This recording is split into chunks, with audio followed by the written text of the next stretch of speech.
Every time I watch Arsenal under Arteta, I can't help but feel like he's bluffing. One week you think you figured them out, then the next game comes and their style is completely different. Almost like you're watching another team. But what I like with the Arsenal team right now is a different team. If we talk about something that is important, it's a different team. Opposing managers, Arsenal fans, pundits, none of them can predict what's coming next. Ladies and gentlemen, there is one team has been better than us. This is the reality. The reality, Arsenal has been better than us so far. But here's the thing, it's not random. Arteta has been implementing his style from the first day he arrived at Arsenal. Where we maybe lacked at that point of how I look at the game now, an analyst or analysis, that's the word, sorry, we did none of it. Absolutely none.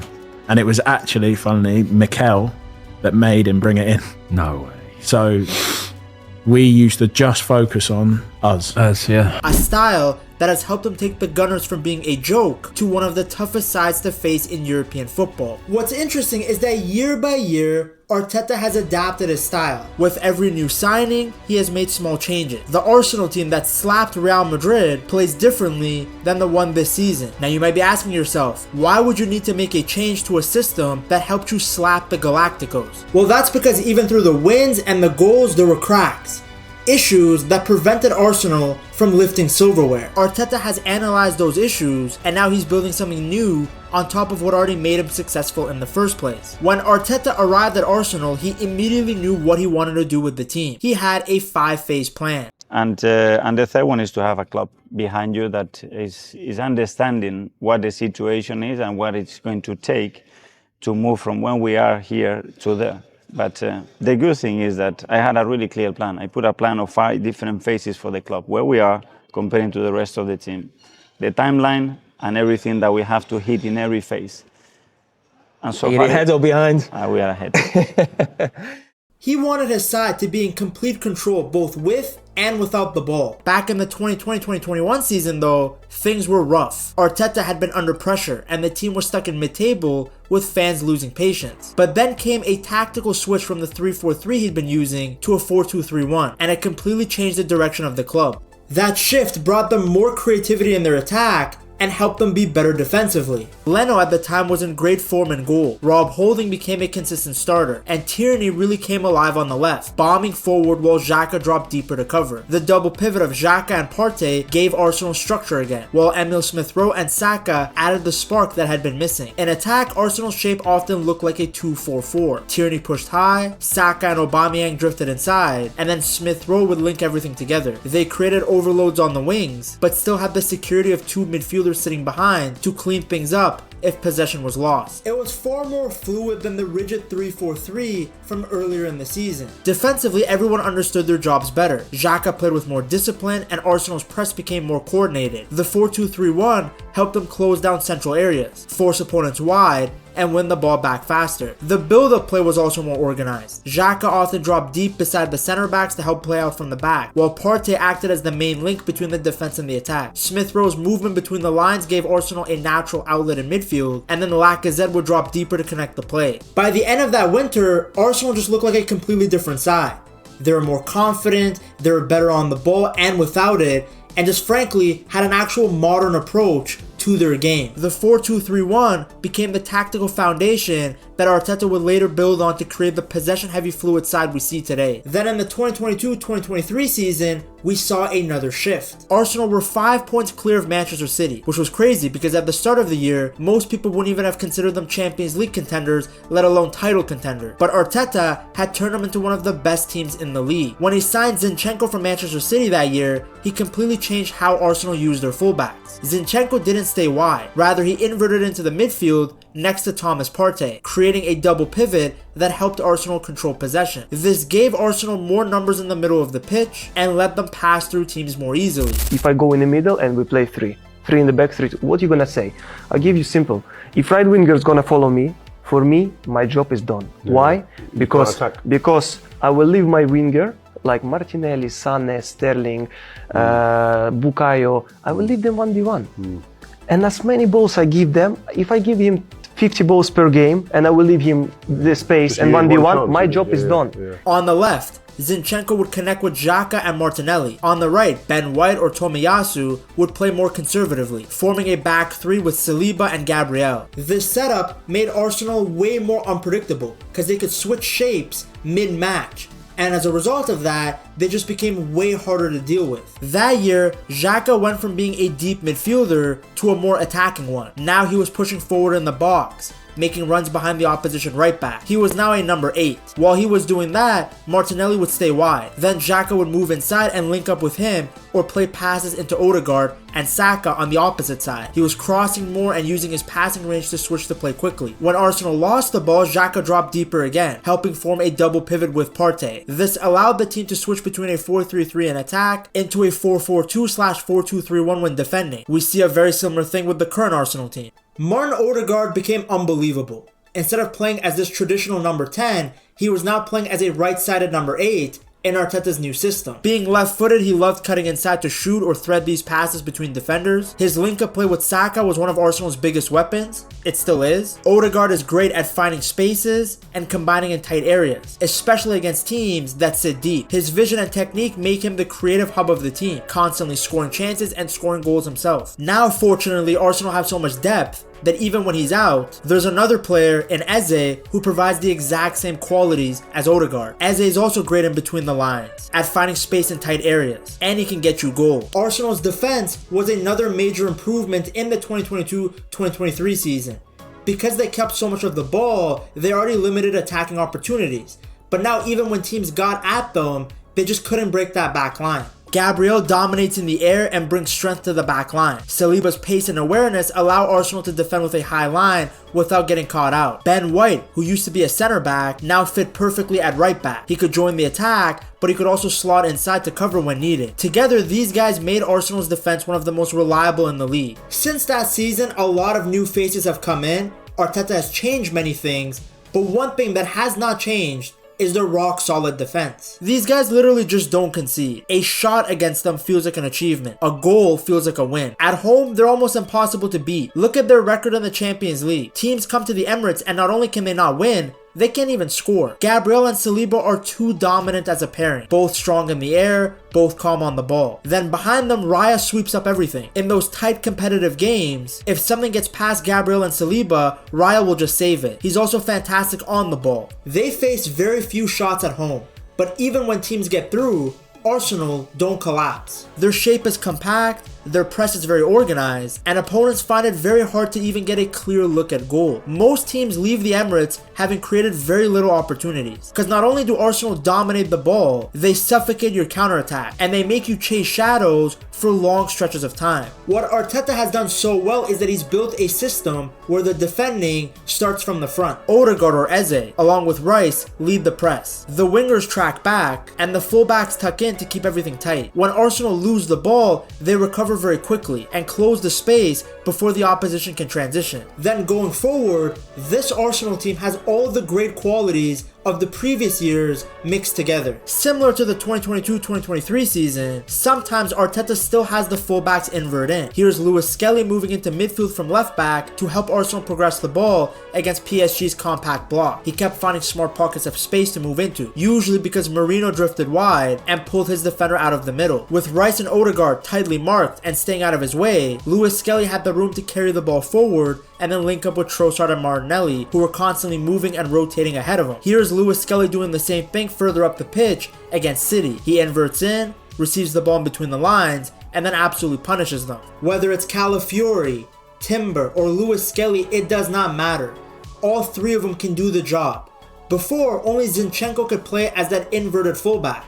Now, either of those three guys that I mentioned can do the job at the highest level. For example, against Newcastle, most of Arsenal's best play came down the right. Yuri and Timber pushed high from right back to combine with Saka, often doubling up on Dan Burn. Then Newcastle's Draco Malfoy, I'm referring to Anthony Gordon here, had to track back a lot to help defend, which took away Newcastle's counterattacking threat. On the left, Trossard was more isolated because Calafiori stayed deeper, but he still caused problems, even hitting the post after a great switch of play. Up front, Gyökeres helped connect the attacks by pulling wide and linking with the wingers. His movement dragged the defenders out, creating more gaps for Saka and Trossard to exploit. Then behind Gyökeres was Eze, who was also taking advantage of the gaps left by the Swede. Arteta, though, being so tactically flexible, decided to make some changes at halftime. He brought in Saliba and Mosquera, and then made a small tactical tweak. He had Arsenal start building up with a back three, pushing Calafiori higher up on the left side, while keeping Rice and Zubimendi as the double pivot. Trossard moved inside next to Eze, giving Arsenal more passing options in the middle. Timber began timing his forward runs perfectly, overlapping Saka to stretch Newcastle's defense. This shape helped Arsenal dominate the second half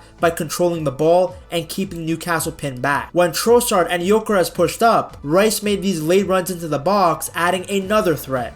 I wanted to highlight this game in particular not just because of Arsenal's change in tactics, but because the match showed their resilience. They struggled early, adjusted tactically, and found a way to win late. The exact kind of mentality that teams need to fight for title. Now, of course, how can I talk about Arsenal and not discuss set pieces? It's funny, Arteta and Arsenal were well ahead of the curve. They had focused on making the most out of dead ball situations years ago. Everybody made fun of them, and now the rest of the league is following suit. Almost 1 in 5 goals in the best league in the world this season have come from corners, which is the highest rate ever. And of course, no team does it better than the gunner. Gabriel has been a monster in these situations. I mean, the guy's been so dominant that Jamie Carragher even called him the most influential player in the league right now. And that says a lot considering Carragher rarely ever praises Arsenal. Under Mikel Arteta, Arsenal have turned set pieces into a weapon. I mean, these guys already have double-digit goals this season. Even crazier, nearly 70% of Arsenal's goals this season have come from set pieces. Arteta has built this team to be strong, tall, and aggressive. Shades of George Graham's Arsenal and Arsene Wenger's, and it's paying off every single week. Since the 2021-2022 season, no team in the Premier League has been more dangerous from corners than Arsenal. When you compare teams on an equal number of corner chances, Arteta's side comes out on top, scoring about 6 goals for every 100 corners, and creating the most chances too, with an expected goal of 5.1 per 100 corners. Now that's a lot of statistics and math for you, but very simply put, Arsenal have turned corners into one of their biggest weapons. When they get one, you can hear the groans in the stadium. It's like they got a penalty. According to The Athletic, Arsenal have 5 principles to their corners: orientation, disruption, misdirection, isolation, and framing. Orientation is about how the attackers position themselves, because they like to be in a spot where it's very difficult for the defenders to view both them and the ball coming in at the same time. Arsenal do this by starting near the back post and then timing their runs so they stay out of the defender's sight until the last moment. Disruption means blocking defenders and keeping the goalkeeper from reaching the ball. Perfect example of this is any corner that Arsenal have gone against Manchester United. Meanwhile, misdirection is when players make decoy runs to pull the defenders away from the real target area. Isolation is all about setting up one-on-one situations for Arsenal's most dangerous players, or creating open space for them to attack. And then finally, framing is having multiple players ready to attack from different spots across the goal, so there's always a scoring option no matter where the ball lands. From crowding the near post with blockers to isolating Gabriel at the back post, Arsenal mix and match all of these principles together, and that's what makes their corners almost impossible to defend. Let's look at some examples. This first one is Gabriel versus West Ham. It happened in November of 2024. In this play, West Ham defended with a mix of man marking and zonal marking, with 5 players marking Arsenal guys, 2 guarding against short corners, and then 3 covering zones across the goal. Paqueta was at the near post, Kilman in the middle, and Souček at the back post. Arsenal started with 6 players grouped near the back post. They made it very tough for West Ham's defenders to keep both the players and the ball in sight. Havertz, Calafiori, Saliba, Gabriel, and Trossard were all being marked, while Timber was the one left open. As Saka got ready to swing the corner in, Timber and Trossard made quick runs towards the near post. Havertz held his position, and Gabriel used Calafiori as a shield to shake off his marker, Mikel Antonio. Timber, Trossard, Saliba, and Calafiori's main job was to block the West Ham defenders and stop the goalie from reaching the cross. Saliba pulled his man in front of the keeper to block him, Timber challenged Paqueta to mess up his jump, and then Trossard and Calafiori pinned Kilman in place. I mean, Jesus Christ, this looks like Royal Rumble from the WWE. Those small movements opened up pockets of space near the front of the goal. Gabriel burst into it, jumped ahead of Antonio, and powered a header into the net. Havertz and Saliba stayed in position behind them, ready for a rebound, but they didn't need to touch it. Gabriel had already finished the job. Saka's deliveries in towards the near post, and Gabriel's header finds the bottom corner. Arsenal have a breakthrough. The second example is Saliba versus Fulham in December of 2024. In this match, Arsenal showed once again how well drilled their corner routines are. The equalizer came when Havertz's header was turned in by Saliba in a 1-1 draw. Fulham defended mostly with zonal marking. Adama Traore was the only man marker. Lukic stayed short, and the rest guarded the space near the front of the goal, with Bassi and Diop in the middle, and Jimenez with Smith Rowe covering the back post. Arsenal's setup looked very familiar. Saka and Odegaard sat just outside the box, with Jorginho behind them. Saliba positioned right in front of the keeper, and 5 players bunched up near the back post. Looks like the line for Bonnie Blue back there. As Rice ran up to take the corner, Partey, Kiwior, and Timber charged forward to block Fulham's zonal player, while Havertz and Trossard stayed back and shifted slightly to the right. That movement opened space at the back post for Havertz to attack the ball freely. Saliba's position in the middle caused problems for Leno, who couldn't come out to claim the cross. When Havertz met the ball and headed it across goal, Saliba was perfectly placed to tap it in. Ronaldo would be proud. The move summed up Arsenal's smart set-piece plays. Everybody has a clear role, there's good movement, and perfect framing around the goal to turn even a small chance into a big goal.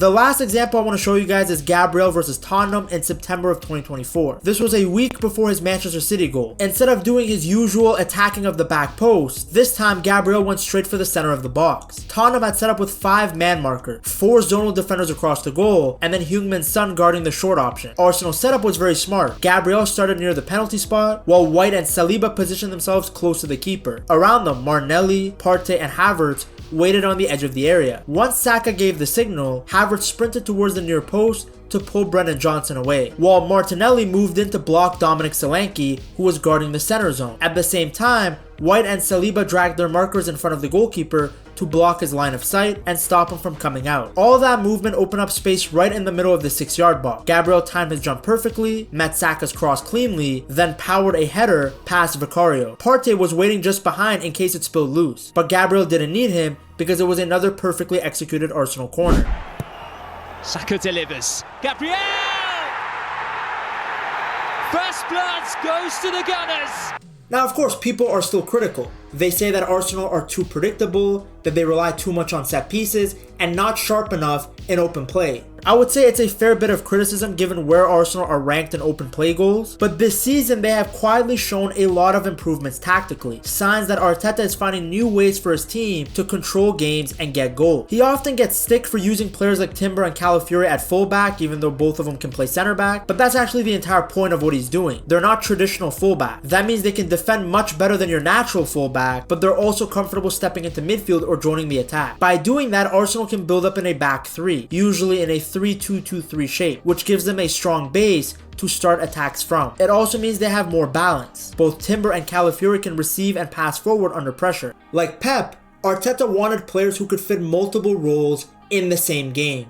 Calafiori is a perfect example of that. He can play as a stay-at-home defender, an inverted midfielder, or even pop up as a number 10 or overlapping fullback. This flexibility makes Arsenal harder to predict and helps them adapt mid-game depending on the opponent. For example, usually it's Zubamendi who drops deeper to help the center backs build up the play, but against Burnley it was Declan Rice doing it more often, and that change was very key. By moving into the first line of build-up, Rice was pulling one of Burnley's midfielders out of position, giving more space to the creative players ahead of him in Eze and Zubamendi. Rice sitting deeper allowed Eze and Zubamendi to get into better positions to dictate the tempo. It also helped Arsenal play through Burnley's mid-block, which is the exact kind of defensive setup that gave them problems last season. We saw it on display against Fulham and Brighton. Arsenal didn't stick to fixed positions in the midfield.